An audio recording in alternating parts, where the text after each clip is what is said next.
kendo achiel kachiel kowuok e puothe ma ahero kono. Nyiswa ni nyaka gie sani weche koro chopo kanye, jopur pod ywak koso piny owacho kokalo e migawo mar pur jiwo okenge mag neno ni winy go riembi kendo mi chelo dong thuolo kata chelo dong thuolo mondo mi obi okony jopur e yuto margi mapile ka pile.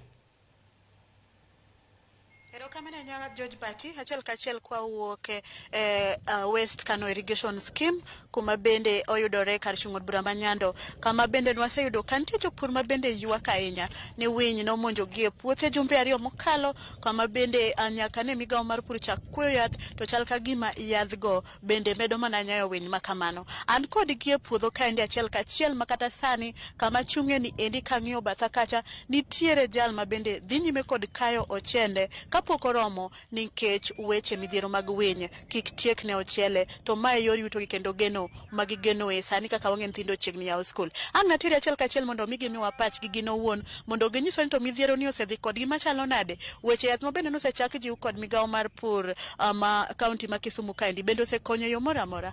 Machiegni ang' nachak kodi king'iyo kamera kacha tichako gi nyingi mondo mi lerna mana mathin kotenore kod midhiero ma ukale kae nikech aneno ka in ng'ama sani ike oniang' ma bende sani gi chieng'ni ok owinjo be ni yudi e puodho kar kaendi ni riembori kod winy machiegni. An mawuoyo ni iluonga ni Elizabeth Manuche. An e West Kano japur. An kod eka ariyo. Eka ka eka mondo ilose mondo chop kama iriembe winy en 60,000. Ma koro eka ariyo 120 masetiyo godo e puodho. En gima rach moloyo ka sirikal magone osuru where they wait over 120 pesa masetiyogo to an kod nyithindo mag school fees kata gi kie bende mapidho koro adhi wito siling 120 gi hika aja higni 75 litna moloyo kata mna sama wuoyeni nitie michele mosechak kayo nikech ikaye manumu ma ok dhi golo kilo ni wasekwa sirikal ni mondo kelnwa winyo ogine yadho winyo higni mokalo kane wasungu nitie ne kogo michele ka michele chalo kama tikelo yath miriambo gi ndege to olo yath gotieno to winy tote koro marwa mar jaratengni otamo wang'wa wasiko wapuro to wawito wapuro to wawito to hikwa bedi nyiso ni kata ka Nyasaye okawo dayo machal kamae kaka an nyithinde kata nyikwaye bende odhi we mane dhier to mae eri gi piny mar kechni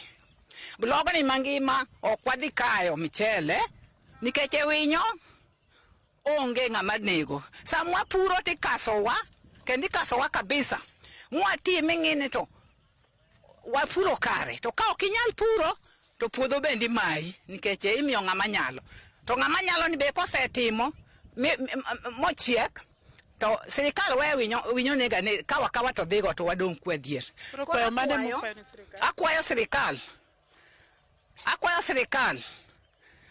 te kata obed national kata obed county oyie mondo uretnwa gi yath mana migo gi ndege huyo malo gotieno saa ariyo to nego winyo mondo nyithindwa obi ochiem piny otuo sani onge kamwa pure michele ni emwang'iyo mane ekwayowa kamano machiegni ni nyalo wacho waga japuro chela aneno ka bende ikori go rujre gi gigo ma utiyo godo riembo winy kaendi machiegni kichako gi nyingi. An iluonga ni Joshua Budi ajaka to ajapuro chele wan kaka koro ineno wan kaeni winyo gi osesandwa mang'eny ok wayue kibiro gokinyi saa 12 gichako en kaka ni donjono ok yue onge off kata mana dichiel koro wan kaka nwadkwayo sirikal mondo konywa e wach winyo ni gigonwa yath gi ndege yath migo gi drone ok neg winyo nikech king'iyo kae jok moko choka mchele ka pod ng'ich nikech gilaw time gidwani mondo giyud chiemo puodho kae wandiko ji kendo tiyo mana gi pesa dana 4 eka achiel to mago te ichulo koro wan koro ka kinyalo konyowa ka sirikal nyalo konyowa mondo wakam chendwa ni kik wadhi los ahinya nikech ero kaka minwa nosawacho ni eka achiel ipuro gi siling 60,000 to wan kacha wan gi eka ariyo wabiro gokinyi wadok dala godhiambo sama iyudo mar chiemo onge ilawre gi winyo na chwendi mesa ni kaka dok adheru nikech winyo. Koro sirikal nyalo konyowa e yor winyo. Gikonywa kae. Koro ka ng'adi, nitie kuonde ma bende noneno ni nitie migawo mar pur nosechako goye yath. Bende yedhe ko konyo kutudori go jouma moko ma bende heka gi osegoye yath? Yath osago to koro chal ka gima koro medogi nikech gigoye gi drone, ok gigoye gi ndege. Koro ndege ne manya bedo maber ka gigoye godo mondo koro at least giduok gi chien. Koro an mane mana koro ka nyalo penji, tombo miting'e lweti ni endi utimo gang'o gi ludhni? Tombo ni en ing'wenye tikete kae tibago do winyo. Mondo koro winyo kik chandwa ahinya nikech ok inyal ba kidi gi lweti nyaka ijony. To be okonyo e yo moro amora? Okonyo ma mathin, koro igeng'o ga ageng'a.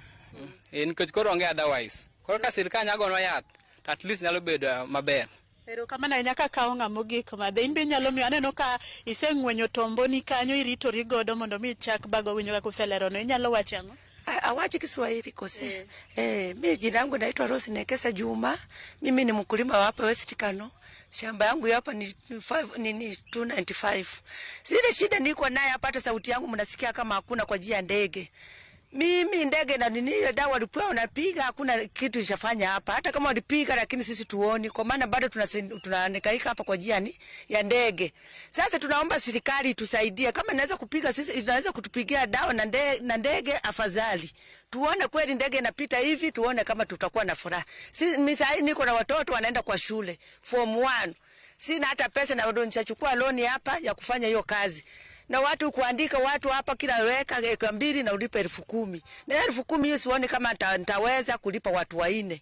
Sasa ndio mimi naomba serikali tusaidie. Mondi turudishie hiyo ndege kwe chini. Tusikihangaika tulipe pesa ile tunaenda kulipia watoto kwa school fees, tulipe wenye wafanya kazi. Sasa hii shida ya ndege tangu mwanze kukimbizana na ndege ilianza lini? Sasa ni baada ya wiki 2 hapa, sasa tu kuna wiki 2 hapa. Huyu mwenye anakata mchere hiyo mwezi ya mchere hajafika. Tunalingana mwezi mzima. Nilikuwa tunataka tukate mchere mwezi wa 2. Na sasa hiyo mwezi wa 2 hajafika na tunakata mchere mwezi wa Januari. Sasa ndio hiyo shida tuko naye hapa. Asante sana. Ngama chalo mada weyo kapokatieko mana mapio pio mondo med lero nwa kwayo maun godo mondo mi sirikal omi ukony mosiko. An iluonga ni Moses Ouko, an japur namba 303 block D2. Hii ndege imetuhangaisha sana. Kadoke dholuo winyo ni osechando wasaidi. Makata sani gik ma mama nosewacho no gik madieri kabisa. Ndege osechando wa makata sani okiyue. Indiko ji 4 idwa chulo ng'ato siling 5,000 kuom eka achiel.